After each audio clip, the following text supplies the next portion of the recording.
Isang mapagpalang umaga sa ating lahat, mga kapatid ko kay Kristo, mula sa The Solid Rock Morning Devotion. Isang kagalakan na muli tayo ay makapagbulay-bulay sa salita ng Panginoon sa umagang ito.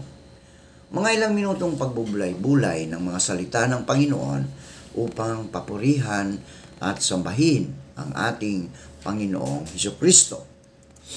Ang ating pong pagbubulay-bulayan sa magandang umaga ng Martes ay matatagpuan sa Pilipos 3. Pilipos 3, talatang 7 hanggang 8. Ito ang sinasabi.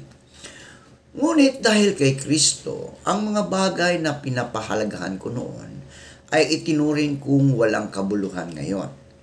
Oo, itinuturing kong walang kabuluhan ng lahat ng bagay bilang kapalit ng lalong mahalaga ang pagkakilala kay Kristo Jesus na aking Panginoon. Ang lahat ng bagay ay ipinalagay kong walang kabuluhan. Makamtan ko lamang si Kristo. Ayon naman sa Juan 13:35, kaya isang bagong utos ang ibinibigay ko sa inyo. Magmahalan kayo. Kung paano ko kayo minamahal, ganoon din dapat ang pagmamahal ninyo sa isa't isa. Kung nagmamahalan kayo, malalaman ng lahat ng tao na mga tagasunod ko kayo. Ayon naman sa Roma 12:11, huwag kayong maging tamad, kundi magpakasipag at buong pusong maglingkod sa Panginoon. Tayo po ay manalangin. Ama naming Diyos ng mapagmahal, Ikaw Diyos ay napako sa krus dahil sa aming mga kasalanan. Maraming salamat Panginoon sa walang hanggang pag-ibig na iyong inialay para sa amin. Aming inilalapit sa inyo, Panginoon, ang aming mga kapatid na nakararanas ng isang malaking pagsubok dahil sa karamdaman. Lord, abutin mo po sila at ibalik mo ang lakas na nawala dahil sa karamdaman. Hawakan mo po ang kanilang mga buhay upang sila, O Diyos, ay gagaling, Panginoon. Amin inilalapit sa inyo ang aming mga kapatid na mga mangingisda, naghahanap buhay sa laot ng karagatan upang sila, O Diyos, ay makapagbigay ng pagkain sa bawat hapag ng mga anak mo, Panginoon. Ingatan mo ang mangingisdang ito at mga magsasaka upang sila, O Diyos, ay magpatuloy sa kanilang mga gawain upang maraming pagkain ang maihanda sa hapag ng bawat tao dito sa mundo.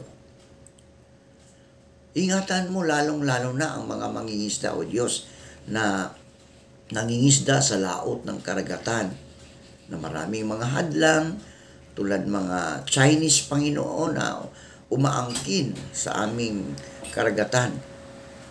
Ingatan mo po sila. Tulungan mo sila na makapangisda sa laot, Panginoon, na walang hadlang. Amin ding itinataas sa inyo ang aming mga kapatid na naghahanap ng trabaho, lokal man o abroad, naway makasumpong sila, Panginoon, ng magandang trabaho sa tulong ng iyong banal na Espiritu upang sila, O Diyos, ay magkaroon ng hanap buhay. Maraming salamat sa mga katugunan sa aming mga panalangin. Sa pangalan ni Hesukristo na aming Diyos at tagapagligtas. Amen. Amen. Inilaan ng tunay na disipulo o tagasunod sa pagtupad ng kalooban ng Panginoon ang kanyang sarili. Kanyang ibinibilang na isang pribilehiyo na maghirap ng dahil kay Jesus. Ibinibilang mo ba, kaibigan, ang iyong sarili na masugid na tagasunod ni Kristo? Ano ang bahagi sa iyong buhay ang makapagpapatunay na pinagsikapin mong magpatuloy sa pagsunod sa Diyos. Tingnan natin ang Juan 15:18, kaibigan. Kung meron kang Biblia dyan sa iyong harapan, kaibigan, pwede mong samahan mo ako sa pagbasa ng salita ng Diyos. Juan 15:18. Ano yung sinasabi doon? Kung napupuot sa inyo ang sanlibutan, alalahanin ninyong ako muna ang kinapuutan nila bago kayo. Kung kayo'y taga sanlibutan, mamahalin nila kayo, sapagkat kayo'y kabilang sa kanila. Taglay ng tunay na tagasunod ni Kristo, ang bunga ng banal na Espiritu, ang katangian ng Panginoong Hesus na nagpapatunay na siya ay naiiba sa mundo. Ang tunay na tagasunod ay nakapagpapadami rin ng mga tagasunod na katulad niya. Di ba? Marami tayong naiikaya dahil sa pamagitan ng ating pananampalataya at sa ating pag-uugali na naiiba. O, ano ang nangyari, kaibigan? Ha? Ano ang mangyari bilang resulta ng iyong pagsuko kay Jesus? Anong pagbabago? Anong pagbabago ang napapansin mong nagaganap sa iyong pag-uugali, kaibigan ko? Sa iyong ikinikilos ngayon, ha? At sa iyong buong pagkatao. Sinabi mo na ikaw ay tagasunod na ni Kristo. Tingnan natin ang Gawa 1:8. Ngunit pagdating ng banal na Espiritu sa inyo, bibigyan niya kayo ng kapangyarihan at ipapahayag ninyo ang mga bagay tungkol sa akin mula rito sa Jerusalem hanggang sa buong Judea at Samaria at hanggang sa buong mundo. Di ba? Ang disipulo o tagasunod ni Kristo ay puspos ng banal na Espiritu. Kung kaya't nakahahawa ang kanyang alab na makilala at maipakilala si Jesus doon sa iba. Ang kanyang mensahe ay may bahid ng Espiritu na siya ay nag-aalab sa layuning maipanumbalik ang mga tao sa Diyos. Pag-isipang mabuti ang salitang ito, kaibigan. Hindi sa pamagitan ng kapangyarihan o ng lakas, subalit sa pamagitan ng aking espiritu, sabi ng Diyos. Sa tingin mo ba ay kaya mong isagawa ang gawain ng Diyos kung wala sa iyo ang banal na Espiritu? Bakit inahalin tulad ang Espiritu sa apoy, kaibigan?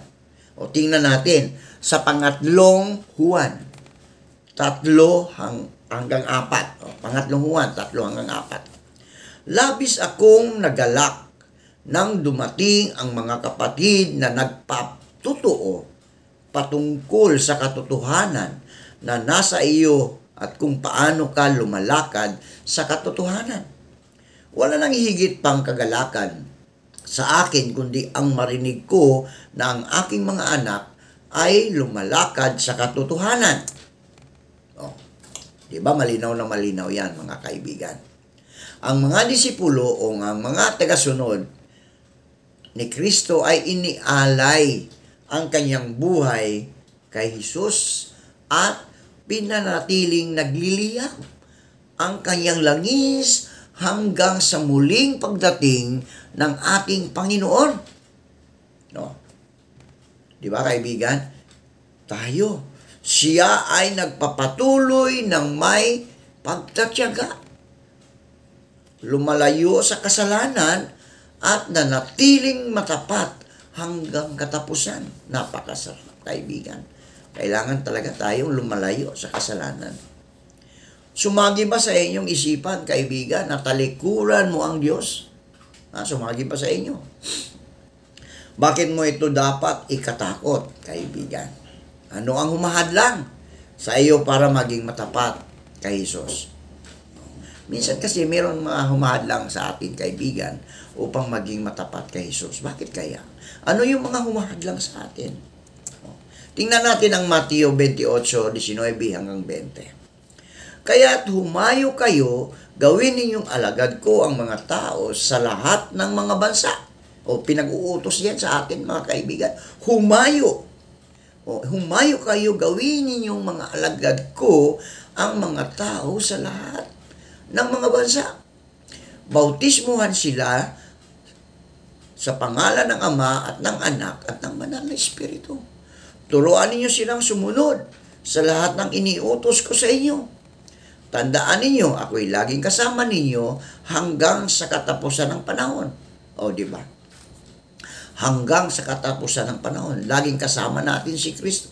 So, ang isa sa kanyang pinag-uutos bago siya umakyat sa langit ay ang magbautismo ang kanyang mga tagasunod at ituro ito. Dahil dito, ang bautismo sa tubig ay isang kautusan na dapat sundin. Ang bautismo sa tubig ay pagsasalarawan na tayo ay nakikipag-isa kay Kristo. Ayon naman sa Roma 6:4, sa makatuwid, tayo'y namatay na at inalibing na kasama niya sa pamagitan ng bautismo upang kung paanong binuhay muli si Kristo sa pamagitan ng dakilang kapangyarihan ng Ama, tayo rin ay magkaroon ng panibagong buhay. Diba? Namatay si Kristo para sa ating mga kasalanan. Kung kaya't namatay din tayo sa pamagitan ng ating mga kasalanan para kay Kristo.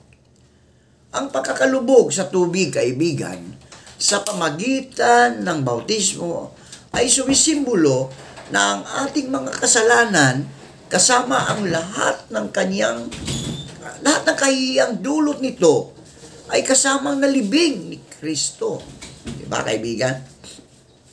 Kaya sa bautismo ay pinapahayag natin sa lahat na ang ating lumang pagkatao ay patay na. No? Patay na. At kasama na nailibing kay Kristo. Ayon naman sa Colosas 2:12, sa pamagitan ng bautismo, nailibing kayong kasama ni Kristo at muli rin kayong nabuhay na kasama niya dahil sa inyong pananalig sa kapangyarihan ng Diyos na muling bumuhay sa Kanya. Sa bautismo, kaibigan, ay pinakilala rin natin na tayo ay kasamang binuhay ni Kristo at nakipagkasundo sa Kanya. Ang ating pag-ahon mula sa tubig ay sumisimbolo ng ating bagong buhay kay Kristo. Ipinakita nito ang ating tinatalikuran, ang pamumuhay sa kasalanan. At tayo ay ngayon ay namumuhay na masunurin sa kalooban ng Panginoong Hesukristo. Ang bautismo sa tubig, kaibigan, ay isang pagpapakita na tayo ay lalayo. Tayo ay lalayo sa kasalanan at lalakad sa pagsunod kay Kristo habang nabubuhay. Tulad ng isang seremonya ng kasal o kasalan, kung saan nanunumpa ng pag-ibig ang isa't isa. Tayo man ay nagpapahayag sa publiko ng isang pangako na ating susundin ang kalooban ni Jesus sa ating buhay. Ito ang pagpapakita ng katapatan kay Kristo. Tayo po ay manalangin. Ama naming Diyos na mapagmahal, maraming pong salamat sa iyong pagtubos ninyo sa amin. Salamat, Panginoon, na ang aming mga kasalanan ay kasama ring nailibing. No? Kasama ring nailibing, Panginoon. At sa iyong pagkabuhay muli, kami rin, Panginoon, ay nabuhay na may kagalakan na kasama si Kristo Jesus. Salamat, Panginoon, sa patuloy mong pagbibigay mo sa amin ng buhay at kalakasan. At aming tinataas sa inyo ang mga nakikinig na pagpalain mo po sila, Panginoon, sa kanilang mga gawain sa araw na ito. Ilayo mo po sila sa anumang kapahamakan. Tulungan mo sila, Panginoon, na makasunod sila sa inyong kalooban upang sila, Panginoon, ay magkaroon din ng buhay na walang hanggan.